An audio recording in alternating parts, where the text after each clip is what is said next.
أما بعد فأعوذ بالله من الشيطان الرجيم بسم الله الرحمن الرحيم قل يا عبادي الذين أسرفوا على أنفسهم لا تقنطوا من رحمة الله إن الله يغفر الذنوب جميعا إنه هو الغفور الرحيم آمنت بالله صدق الله العظيم إن الله وملائكته يصلون على النبي يا أيها الذين آمنوا صلوا عليه وسلموا تسليما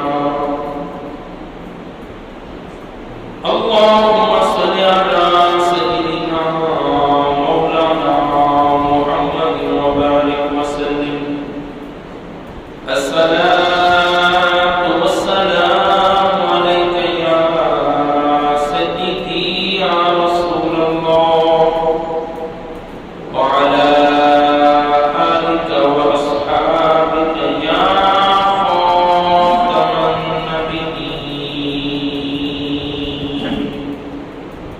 محترم سامعین، اللہ رب العزت نے اپنی بابرکت کتاب کے اندر ارشاد فرمایا کہ میرے بندوں سے کہہ دو جو اپنی جانوں پر ظلم کر بیٹھے ہیں۔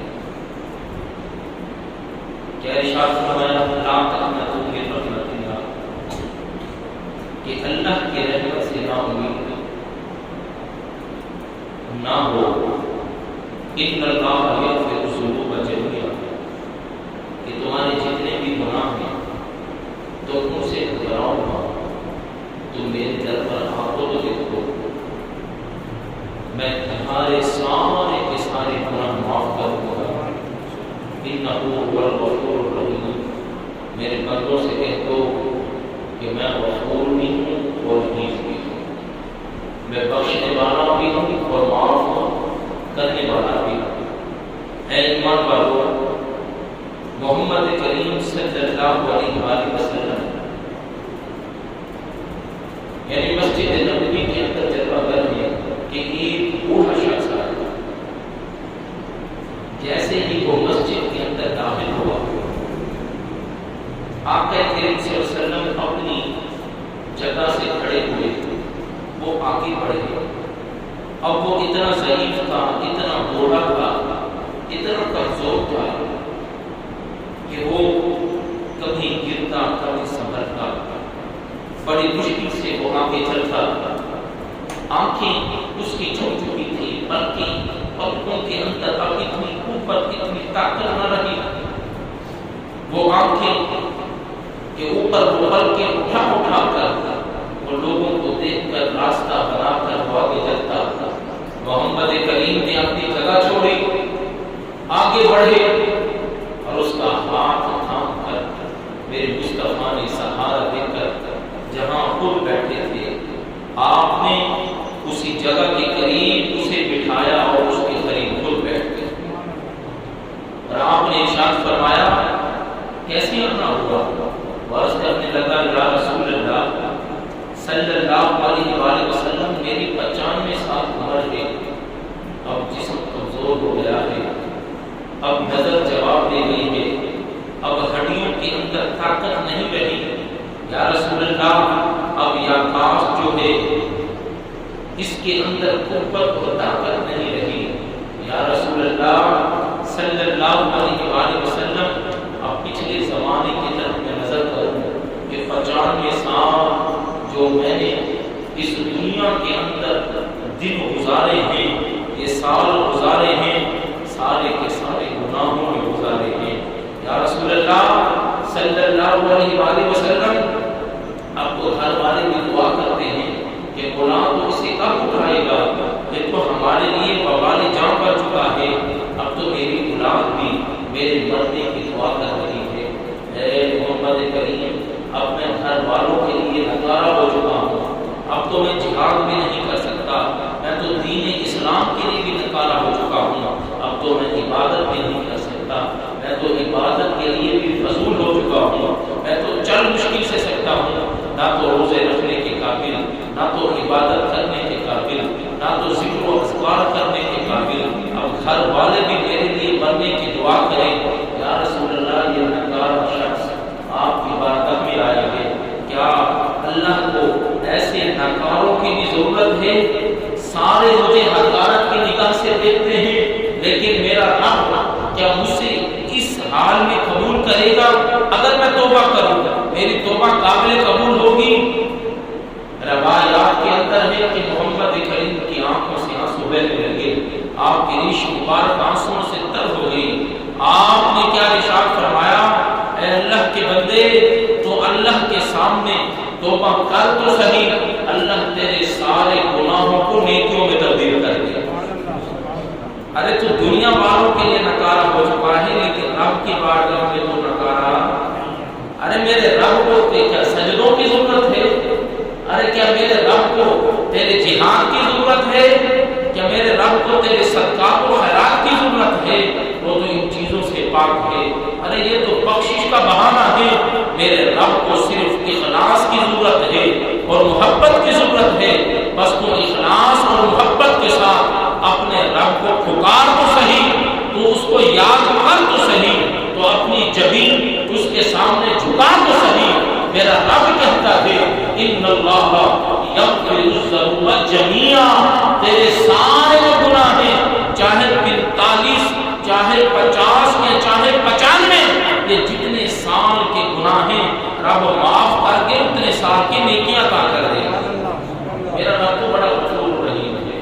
میرے مصطفیٰ نے فرمایا، اے میرے صحابہ کو میں بتا نہ دوں کہ رب نے ساری مخلوق بنانے سے پہلے اپنی لوح محفوظ کے اوپر ایک تحریر لکھی تھی، وہ آج تحریر تمہیں نہ سنا دوں۔ ایک صحابی کھڑے ہوئے عرض کی، یا رسول اللہ ساری مخلوق کو آپ نے فرمایا ہاں، ابھی رب نے کچھ نہیں بنایا تھا، نہ زمین تھی، نہ آسمان تھا، نہ مشرق و مغرب، نہ شمال و جنوب تھے، نہ یہ کائنات کا وجود تھا، کوئی چیز نہیں تھی۔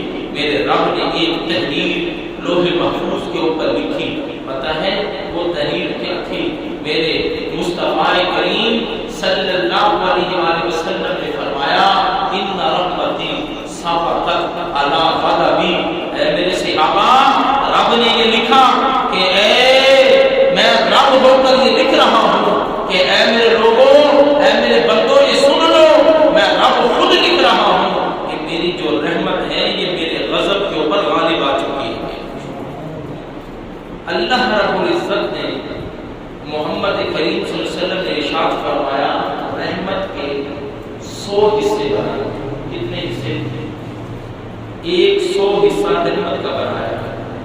میرے مصطفیٰ کریم نے فرمایا یہ جو والد اپنے اولاد سے، یہ جو ممتا اپنی اولاد سے، یہ جو بھائی بھائیوں سے، یہ جو بہنیں بھائیوں سے، یہ جو شوہر بیوی سے یا بیوی شوہر سے، یہ سارے کائنات کے لوگ ایک دوسرے سے محبت کرتے ہیں، یہ رب نے ایک حصہ رحمت کا دنیا کے اوپر ڈالا ہے۔ کتنا حصہ؟ ایک حصہ۔ یہ اسی ایک حصے کی برکت ہے۔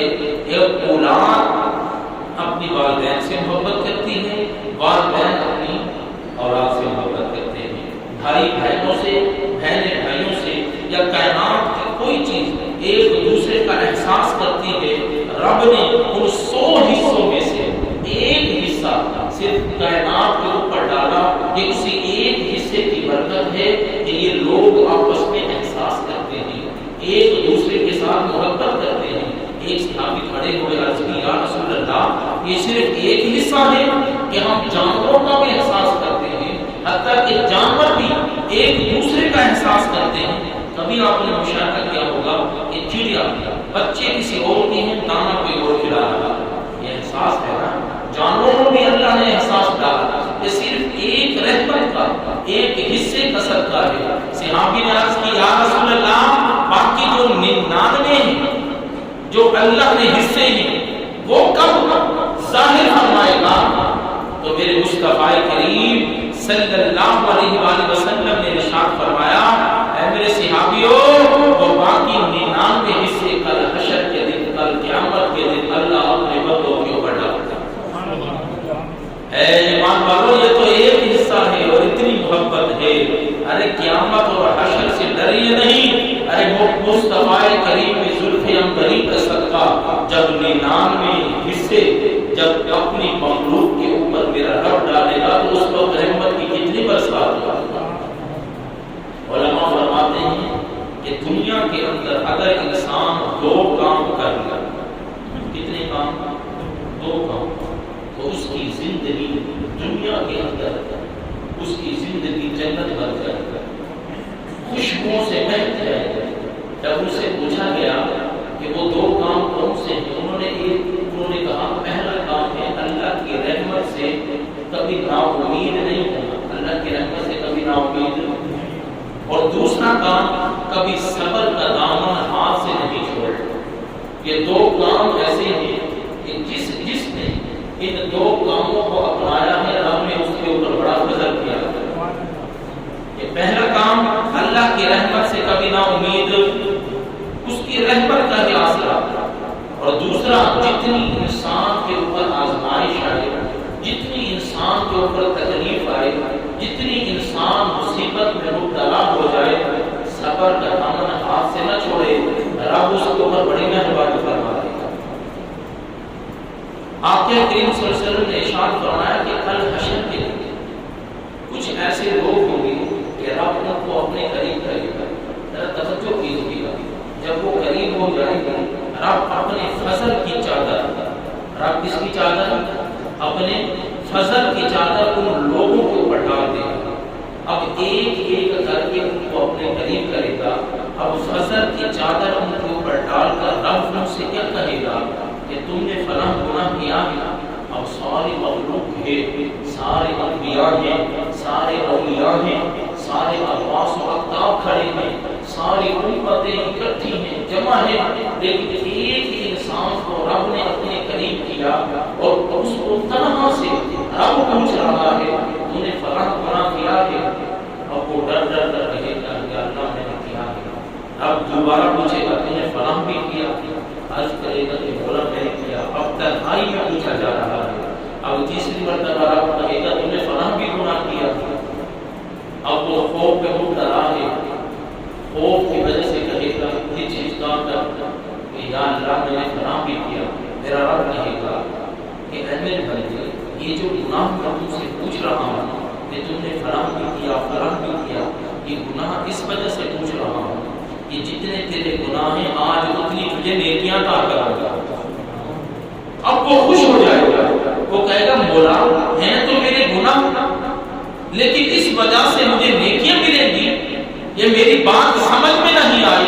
مصطفیٰ کریم صلی اللہ علیہ وسلم نے ارشاد فرمایا، میرا رب فرمائے گا اے میرے بندے، ہاں آج تنہائی میں تجھ سے گناہ اس وجہ سے پوچھ رہا ہوں اور تو مجھے چھوٹے چھوٹے گناہ بتا رہا ہے۔ اب وہ کھل کر بتائے گا کہ مولا مجھ سے فلاں گناہ بھی ہوا تھا، مجھ سے فلاں گناہ بھی ہوا تھا، مجھ سے فلاں گناہ بھی ہوا تھا۔ رب وہ گناہ بتاتا جائے گا، رب نیکیاں دیتا جائے گا۔ پتہ ہے اس میں ماجرا کیا ہے؟ مصطفیٰ کریم نے فرمایا یہ وہ لوگ ہوں گے جن کے دل میں احساس ہوگا، یہ وہ لوگ ہوں گے جن سے دنیا کے اندر گناہ ہوگا فوراً سجدے میں گر کر رب سے معافی طلب کریں گے، لیکن پھر دنیا کی رنگینیوں میں پھنس کر پھر ان سے گناہ ہو جائے گا، پھر وہ روئیں گے کہ مولا تڑپیں گے، ان کا دل غم زدہ ہو جائے گا کہ مولا ہم سے پھر گناہ ہو گیا ہے۔ پھر وہ توبہ کریں گے، لیکن بشری تقاضا ہے پھر گناہ ہو گیا، پھر وہ رو رو کر رب کو منائیں گے، حتیٰ کہ وہ اس دنیا سے وصال کر جائیں گے۔ جن کے دل میں احساس ہوگا، پوری زندگی ان کے دل میں تڑپ ہوگی، ان کے دل میں جستجو ہوگی اپنے رب کو منانے کی، اور اسی منانے کی حالت میں وہ رب سے جا ملیں گے۔ رب ان کی یہ کیفیات کو ضائع نہیں کرے گا۔ میرا رب کہے گا تیرے دل کی کیفیت کو میں جاننے والا تھا، تیرا دل ہر وقت دھڑکتا میری محبت میں تھا، شیطان تم پر غالب ہو جاتا تھا، لیکن میری محبت ہر وقت تیرے دل میں رہتی تھی۔ آج میں نے تنہائی میں تجھے اس لیے بلایا کہ آج کوئی تیرے گناہ نہ دیکھے، بلکہ تو جا اور جنت الفردوس میں چلا جا۔ اے ایمان والو، ان اللہ یغفر الذنوب جميعا انہ هو الغفور الرحیم۔ میرا تو رب تو وہ ہے، تیرا رب فرماتا ہے تو آ تو صحیح میرے در پر اپنی جبین جھکا تو صحیح، تو اپنے گناہوں کو نہ دیکھ، میں تیرے سارے گناہوں کو معاف کر دوں گا۔ ایک مرتبہ میرے پاس تو آ، مجھ سے معافی تو مانگ، اپنی جبین تو جھکا، اپنی آنکھوں سے آنسو تو بہا، میں تیرے اوپر پھر کتنا فضل کروں گا۔ اے ایمان والو، مستند روایت میں آتا ہے کہ بت کے سامنے کھڑا ہو کر وہ عشاء سے لے کر صبح صادق تک وہ سمد وہ صنم کی صدا لگاتا رہا، یا صنم، حتیٰ کہ صبح صادق ہونے والی تھی، اس کو نیند آئی، بت سامنے ہے، اب اس کو اونگ میں اس نے کہا یا صنم کے بجائے یا صمد۔ میرے رب نے فرمایا اے جبرائیل جا، میرا بندہ مجھے پکار رہا ہے۔ جبرائیل عرض کرے گا مولا سامنے بت ہے، وہ صنم پکار رہا تھا کہ پوری رات گزر گئی، اب نیند کا اس کو جھٹکا آیا، اب نیند کی اس کے اوپر طاری ہو گئی، اب اس کا ذہن جو تھا اب نیند کی وجہ سے مفلوج ہے، اب اس نے تو نیند کی کیفیت میں تجھے تیرا نام پکارا ہے۔ میرا رب فرمائے گا جبرائیل تو جا، ارے ساری رات اس نے خود کو پکارا، ارے خود نے کیا جواب دینا تھا، ایک مرتبہ اس نے مجھے پکارا، اگر میں ہی اس کو جواب نہ دوں پھر بت میں اور مجھ میں فرق کیا رہ جائے گا؟ پھر بت میں اور مجھ میں فرق کیا رہ جائے گا؟ اے جبرائیل جا، چاہے اس نے مجھے بھولے سے پکارا ہے، چاہے اس نے مجھے نیند کی حالت میں پکارا ہے، ارے چاہے اس نے بت کو سامنے رکھ کر نام میرا لیا ہے، تو کسی چیز کو نہ دیکھ، تو صرف اسے دیکھ کہ اس نے پکارا کس کو ہے، اور جو مانگتا ہے اسے تو عطا کرے۔ اے ایمان والو، رب سے مانگو تو صحیح۔ میرے مصطفیٰ کریم نے فرمایا کہ کل رب جب اپنے بندوں کو نوازے گا تو وہ عرض کرے گے کہ مولا یہ تو نیکیاں میں نے کی نہیں، یہ احد پہاڑ جتنی نیکیاں یہ میرے کھاتے میں کس طرح آ گئی؟ میرے مصطفیٰ نے فرمایا کہ رب کائنات ان سے ہم کلام ہوگا، اور ارشاد فرمایا تجھے پتہ نہیں مجھے پتہ ہے۔ وہ عرض کرے گا کہ مولا یہ نیکیاں میں نے نہیں کی، میرا رب فرمائے گا تجھے یاد ہے؟ چاہے نہ یاد ہو، میں تجھے یاد دلاتا ہوں، فلاں رات تو سویا ہوا تھا، تو نے اپنی کربٹ کو بدلا، پہلو تبدیل کیا، اور نیند کی حالت میں، بے ہوشی کی حالت میں، ریشی کی حالت میں تیرا ذہن بھی سویا ہوا تھا، تیرا جسم بھی سویا ہوا تھا، تو نیند کی حالت میں جیسے ہی اپنی پہلو کو بدلا، تو نے کہا یا اللہ مجھے معاف کر دے، یا اللہ مجھے معاف کر دے، تو نے مجھے یاد کیا، تو نے کلمہ پڑھا، تو نے استغفار اپنی زبان سے نکالا، تم تو نیند کی حالت میں تھا لیکن میں تو نیند سے پاک ہوں، تجھے تو اوپر تو نیند غالب تھی لیکن میں تو اس کیفیت سے پاک ہوں، چاہے تم نے مجھے جس طرح بھی پکارا تم اپنے رب کو، ہاں آج اسی پکار کا صدقہ میں نے تیرے سارے گناہ معاف کر دیے۔ ارے رب کی اتنی رحمت کہ کوئی نیند میں پکارے، رب اس کی نیند میں پکار کو ضائع نہ کرے۔ ارے اور جو جیتے جاگتے اور حواس اس کے سلامت ہو اور سجدے میں سر رکھ کر آنسو بہا کر اپنے رب کو پکارے، رب اس کے اوپر کتنا کرم کرے گا، رب اس کو کتنا نوازے گا۔ ارے روایت میں آتا ہے کہ نوجوان، جب انسان کمزور ہو جاتا ہے، بوڑھا ہو جاتا ہے، اس کی کیفیت اور ہو جاتی ہے۔ روایت میں آتا ہے میرے مصطفیٰ نے فرمایا جب نوجوان بالکل لڑک پن میں ہے، جوانی اس کی عروج پر ہے، اس کے اوپر خواہشات کا غلبہ ہے، شیطان اس کو اپنی طرف دھکیل رہا ہے، نوجوان جب اس سے کوئی گناہ ہوتا ہے لیکن اس کے دل میں احساس پیدا ہوتا ہے، وہ رب کی بارگاہ میں آتا ہے، اپنی جبین کو جھکا کر وہ آنسو بہا کر کہتا ہے کہ مولا نوجوانی کی کیفیت ہے، مجھ سے گناہ ہو گیا، یا اللہ مجھے معاف کر دے۔ میرے مصطفیٰ نے فرمایا رب اتنا خوش ہوتا ہے کہ ایک نوجوان کے خون اس کے جسم میں، رگوں میں اتنی تیزی سے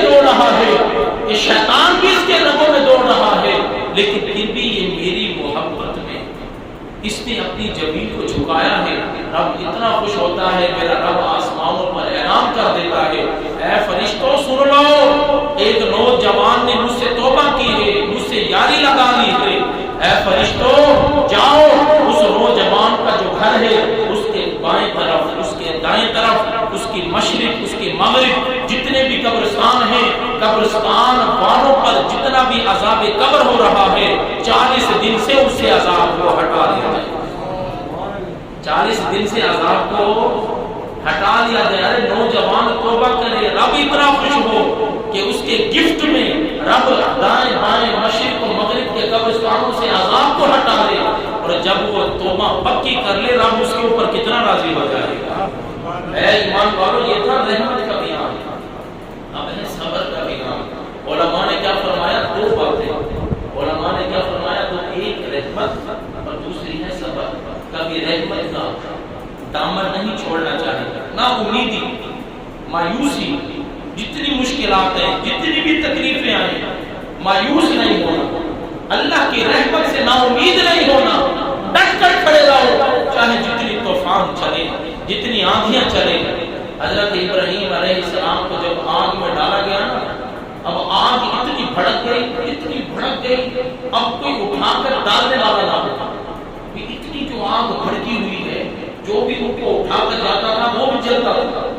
اب پریشان کہ آگ میں کون ڈالے گا، آگ زیادہ جل رہی ہو نا، اس کے اوپر ہانڈی کھڑی نہیں کی جا سکتی جب تک اس کو مدھم نہ کیا جائے۔ اب آگ اتنی انہوں نے بھڑکائی کہ ابراہیم علیہ السلام کو آگ میں ڈالنا ہے۔ اب ڈالنے کون جائے؟ جو ڈالنے جاتا ہے وہی جلتا ہے۔ اب شیطان انسان کی صورت میں آ گیا، اس نے کہا پریشان کیوں ہوتے ہو؟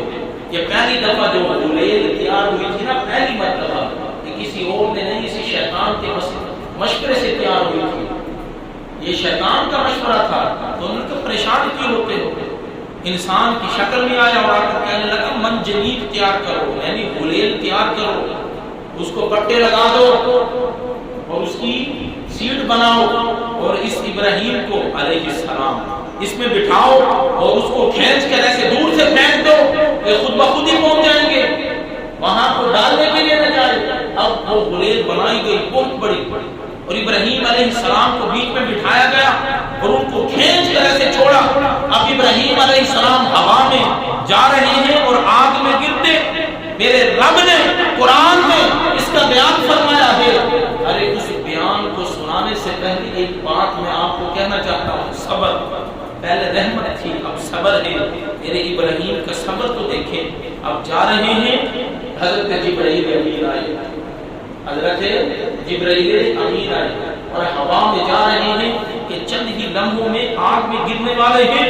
جبرائیل نے عرض کی، اے حضور والا، اے اللہ کے پیارے نبی، پیارے رسول، آپ آگ میں گرنے والے ہیں، اپنے رب سے التجا تو کریں، اپنے رب سے پکار تو کریں، اپنے رب سے دعا تو کریں کہ اس کیفیت کو تغیر کر دیں۔ پتہ ابراہیم نے کیا جواب دیا علیہ السلام؟ حضرت جبرائیل امین کو کیا جواب دیا؟ وہ جواب آنے والی آخری نسل تک ہمارے لیے کافی ہے۔ حضرت ابراہیم نے فرمایا، اے جبرائیل، تو مجھے کیا نصیحت کر رہا ہے؟ ارے جس رب سے میں نے دعا کرنی ہے، کیا وہ رب مجھے نہیں دیکھ رہا ہے؟ جس رب سے میں نے دعا کرنی ہے، یا تو مجھے بتا دے، اس رب کو میرا نہیں پتا۔ جبرائیل نے عرض کی، رب کو پتا ہے، وہ رب ملاحظہ کر رہا ہے، وہ دیکھ رہا ہے۔ پھر اے جبرائیل تو جا، وہ رب جانے اور میں جانوں، وہ رب جانے اور میں جانوں۔ ارے ابھی آگ میں نہیں گرے تھے، رب نے فرما دیا، اے جبرائیل قلنا یا نار کونی بردا وسلاما یا ابراہیم۔ ارے آگ کو حکم دے دے کہ اس کا رب کہتا ہے، یا نار کونی، اے نار بردا وسلاما، تو ایسی ٹھنڈی ہو جا کہ میرا ابراہیم تیرے میں آئے تو اس کے اوپر ایسی ٹھنڈک ہو کہ سلامتی والی ہو، ایسی ٹھنڈک ہو کہ سلامتی والی ہو۔ اے مومنو، اے ایمان والو، علماء کہتے ہیں کہ اگر رب یہ فرما دیتا بردا، کہ آگ تو ٹھنڈی ہو جا. اب کٹورا برف سے نکالے نا, یہ فریج سے کٹورا برف کا نکالے, ہاتھ پر رکھیں, کتنا ٹھنڈا ہو جاتا ہے. وہ ٹھنڈک بھی تکلیف دیتی ہے یا نہیں دیتی؟ برف تکلیف دیتی ہے نہیں دیتی؟ اگر زیادہ ٹھنڈک ہو جائے وہ بھی تکلیف دیتی ہے. اگر آپ کو صرف یہی فرما دیتے کہ ٹھنڈی ہو جا, وہ ٹھنڈک بھی ابراہیم علیہ السلام کو تکلیف دیتی ہے. میرے رب نے فرمایا ہے جبرائیل آپ کو کہہ دے کہ ایسی ٹھنڈی ہو وسلاما, کہ سلامتی والی ہو, وہ ٹھنڈک بھی میرے ابراہیم کو تکلیف دیتی ہے. ارے صبر تو کر کے تو دیکھو, صبر کرو تو صحیح. انی جاعلک للناس اماما. اب جب یہ آزمائش کا دور گزر گیا, یہ شروع میں جب تکلیفیں ہوتی ہیں نا, کہتے ہیں یار یہ تو بڑا ٹینشن میں ہے, یہ تو بڑی مصیبت میں ہے, پتہ نہیں اس کے ساتھ کیا بنے گا, یار فلاں بیماری میں یہ مبتلا ہو گیا ہے. ارے میں کہتا ہوں گھبرانے کی بات نہیں ہے. جو جتنا ٹینشن میں دنیا میں ہوتا ہے رب اس کو اتنا بڑا عہدہ عطا کرتا ہے, رب اس کو اتنا ہی بڑے انعامات سے نوازتا ہے. ارے سونا ایسے سونا نہیں بن جاتا. ارے سونے کو بہت سارے مراحل سے گزار کر, اس کو تپا کر, تپش دے کر اس کو پھر کندر بنایا جاتا ہے, اس کو سونا بنایا جاتا ہے. ارے رب نے پھر قرآن میں کیا کہا, ابراہیم علیہ السلام کو میں نے امام بنایا. جب پوچھا گیا رب کون سا امام بنایا, میرے رب نے فرمایا میں نے ابراہیم کو آزمایا, میرا ابراہیم آزمائش میں پورا اترا, میں نے اس کو ایسی امامت عطا کی کہ اپنے محمد کو, اپنے رسول کو, اپنے نبی کو, اپنے احمد کو, خاتم النبیین کو میں نے ابراہیم کی نسل میں رکھ دیا. تو آزمائش میں پورا اتر کے تو دیکھو, صبر کر کے تو دیکھو, رب پھر جو عہدہ تمہیں عطا کرے گا کہ دنیا دیکھے گی. آج ہم آزمائش میں گھبرا جاتے ہیں, گھبرانا نہیں چاہیے. آزمائش کے اندر پورا اترنا چاہیے. میرے رب نے آزمائش میں ڈالا ہے.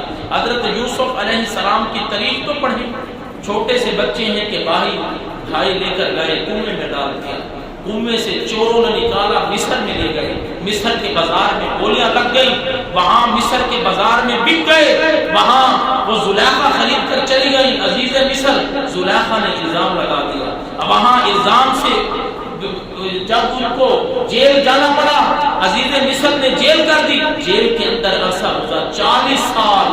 یہ پورا جو عرصہ ہے بچپن سے لے کر عزیز مصر کی جیل تک, ارے 1 سال نہیں, 2 سال نہیں, 10 سال نہیں, روایت میں آتا ہے کہ 40 سال تک آپ آزمائش میں مبتلا رہے. لیکن اس زبان کے اوپر کلمہ, کوئی نا امیدی, کوئی مایوسی کا نہ آیا. اس کو پتا تھا ارے جس رب نے اس کفیت میں رکھا ہے وہ راگر سونا میرے دکھ چرازی, میں سکھ چولے پاواں. ارے سونا میرے دکھ میں راضی ہے, میں نے سکھ کو کیا کرنا ہے. ارے جب اللہ نے دیکھ لیا کہ ہر قسم کی آزمائش میں مبتلا کیا, میرا یوسف پوری آزمائش میں ارے کامیاب رہا ہے, تو پھر ارے وہی عزیز مصر کی سیٹ کو یوسف علیہ السلام کے لیے سیٹ بنا دیا, آپ کو بادشاہ بنا دیا. ارے پھر بادشاہ کا تاکید کہ ساری کائنات میں آپ کا ڈنکا بجتا تھا. اے ایمان والو, صبر کرنا چاہیے. اس صبر کے بعد ہی رب کامیابیوں کے دروازوں کو کھول دیتا ہے. گھبرانا اور نا امیدی یہ کفر ہے. میرے مولا ہم سب کو ان باتوں پر عمل کرنے کی